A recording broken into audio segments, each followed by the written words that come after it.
أعوذ بالله من الشيطان الرجيم بسم الله الرحمن الرحيم الحمد لله رب العالمين الصلاة والسلام على رسوله الأمين وعلى آله وأصحابه أجمعين إلى يوم الدين. இந்த இம்மாமனிதரை தெரிந்து கொள்ளுங்கள் என்கின்ற தலைப்பில் இங்கு ஏற்பாடு செய்யப்பட்டிருக்கக்கூடிய சீரத் தொடர் சொற்பொழிவு நிகழ்ச்சியினை திருக்குர்ஆனுடைய வசனங்களை ஓதி துவக்கி வைக்க வருகை தருமாறு அன்புக்குரிய சகோதரர் அகமது கபீர் அவர்களை அன்போடு அழைக்கின்றேன்.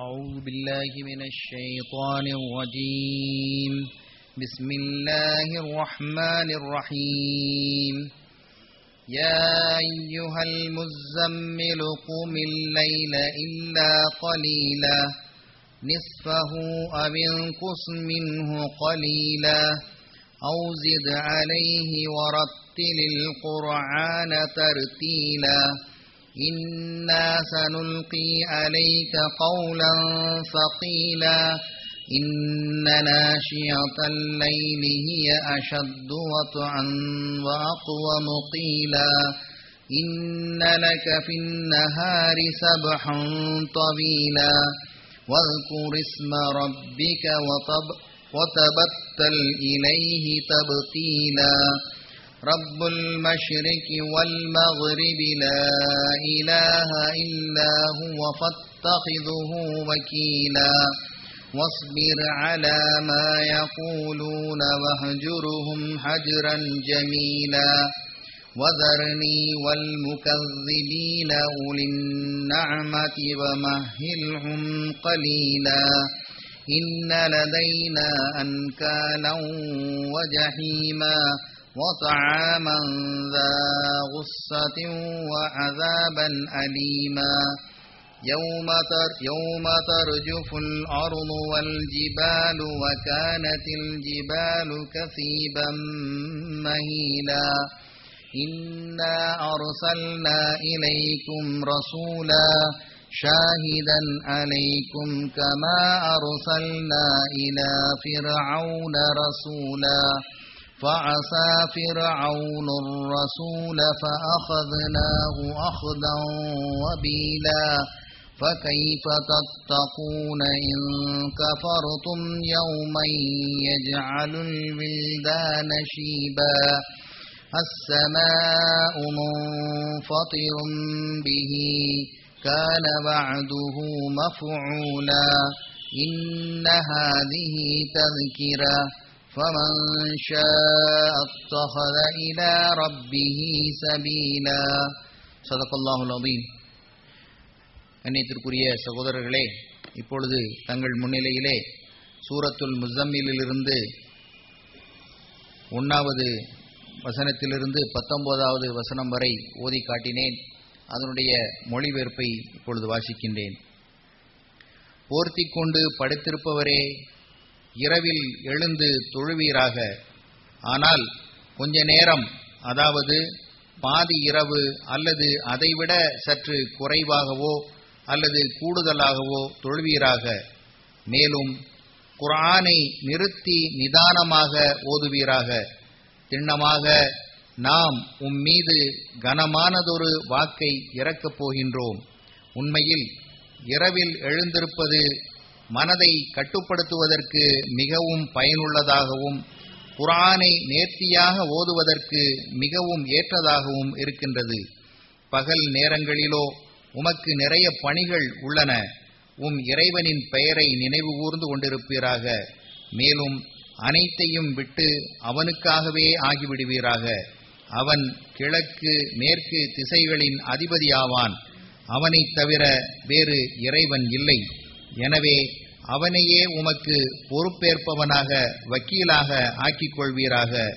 மேலும் இம்மக்கள் எவற்றையெல்லாம் புனைந்துரைக்கின்றார்களோ அவற்றின் மீது பொறுமை கொள்வீராக. மேலும் கண்ணியமான முறையில் அவர்களை விட்டும் விலகி விடுவீராக. பொய்யென வாதிடுபவர்களான இந்த சுகவாசிகளை கவனித்துக் கொள்ளும் பொறுப்பை என்னிடம் விட்டு விடுவீராக. மேலும் சிறிது காலத்திற்கு இவர்களை இப்படியே விட்டு வைப்பீராக. நம்மிடம் இவர்களுக்காக கனத்த விலங்குகளும் கொழுந்து விட்டெறியும் நெருப்பும் தொண்டையில் சிக்கிக்கொள்ளும் உணவும் துன்புறுத்தும் வேதனையும் உள்ளன. இது நடைபெறும் அந்நாளில் பூமியும் மலைகளும் நடுங்கும். மேலும் மலைகள் சரிந்து போகும், மணற்குவியலை போன்றாகிவிடும். திண்ணமாக நாம் ஒரு தூதரை உங்களின் மீது சான்று பகரக்கூடியவராக ஆக்கி உங்களிடம் அனுப்பினோம். ஃபிரௌனிடம் நாம் ஒரு தூதரை அனுப்பியதை போன்று. பிறகு பார்த்து கொள்ளுங்கள், ஃபிரௌன் அந்த தூதரின் பேச்சை ஏற்காத போது நாம் அவனை மிகவும் கடுமையாக பிடித்தோம். நீங்கள் நிராகரித்து விட்டால் அந்த நாளில் எப்படி தப்பித்துக் கொள்வீர்கள்? அதுவோ குழந்தைகளை நரைக்கச் செய்துவிடும். அதன் கடினத்தால் வானம் வெடித்து தகர்ந்து போய்விடும். அல்லாவின் வாக்குறுதி நிறைவேறியே தீர வேண்டியுள்ளது. சின்னமாக இது ஓர் அறிவுரையாகும். எனவே இனி விரும்புகிறவர் தன்னுடைய இறைவனின் பக்கம் செல்லும் வழியை தேர்ந்தெடுத்துக் கொள்ளட்டும். அஸ்ஸலாமு அலைக்கும். அடுத்ததாக இந்த நிகழ்ச்சிக்கு தலைமை தாங்கி நடத்தி கொண்டிருக்கக்கூடிய ஜமாத்தே இஸ்லாமி ஹிந்தின் மத்திய சென்னை தலைவர் சகோதரர் அப்துல் சத்தார் அவர்களை தலைமை உரையாற்றுமாறு அன்போடு அழைக்கின்றேன்.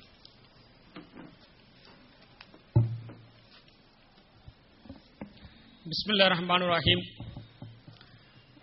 அளவிலா கருணையும் இணையிலா கிருபையும் உடைய ஏக இறைவனின் திருநாமம் போற்றி எல்லா புகழும் அல்லாஹுக்கே உரித்தாகட்டுமாக. ஜமாத்தே இஸ்லாமி ஹிந்தினுடைய இந்த 3 நாள் தொடர் சொற்பொழிவு இங்கே நடைபெற்றுக் கொண்டிருக்கிறது.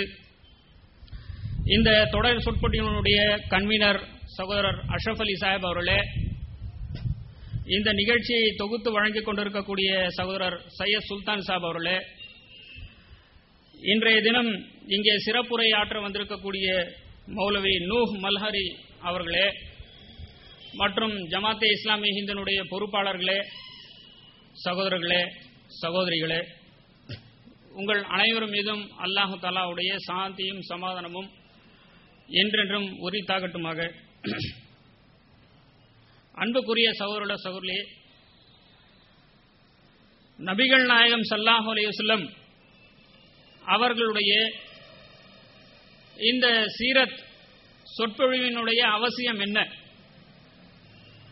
1400 ஆண்டுகளுக்கு முன்பாக ஒரு அரேபிய நாட்டிலே வாழ்ந்த ஒரு மாமனிதருக்கு இந்த இந்திய கண்டத்திலே, இந்திய தீபகற்பத்திலே, தமிழ்நாட்டிலே, சிங்கார சென்னையின் இந்த இடத்திலே 1400 ஆண்டுகளுக்கு பிறகு இத்தகைய ஒரு விழா எடுப்பதனுடைய நோக்கம் என்ன?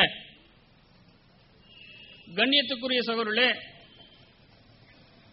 இன்று உலகம் கண்டு கொண்டிருக்கக்கூடிய எல்லா விதமான பிரச்சனைகளுக்கும் இணை வைப்பு, இறைவனை நிராகரிப்பு, இறைவனை படைத்த இறைவனை மறந்துவிட்டு வாழ்ந்து கொண்டிருக்கக்கூடிய இந்த மக்களுக்கு இறைவனுடைய சரியான செய்தியை எடுத்து வைக்க வேண்டும். படைத்த இறைவனை இந்த மக்களுக்கு அறிமுகம் செய்ய வேண்டும்.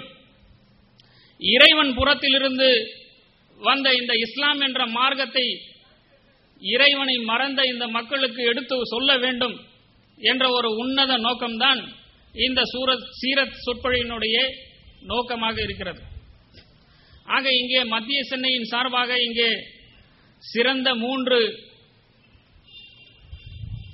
இயக்க தலைவர்கள், அறிஞர் பெருமக்கள் இங்கே உங்கள் முன்னால் 3 தினங்கள் வந்து நபிகள் நாயகம் ஸல்லல்லாஹு அலைஹி வஸல்லம் அவர்களுடைய வாழ்க்கையினுடைய பல்வேறு அம்சங்களை உங்கள் முன்னால் சொல்ல இருக்கிறார்கள்.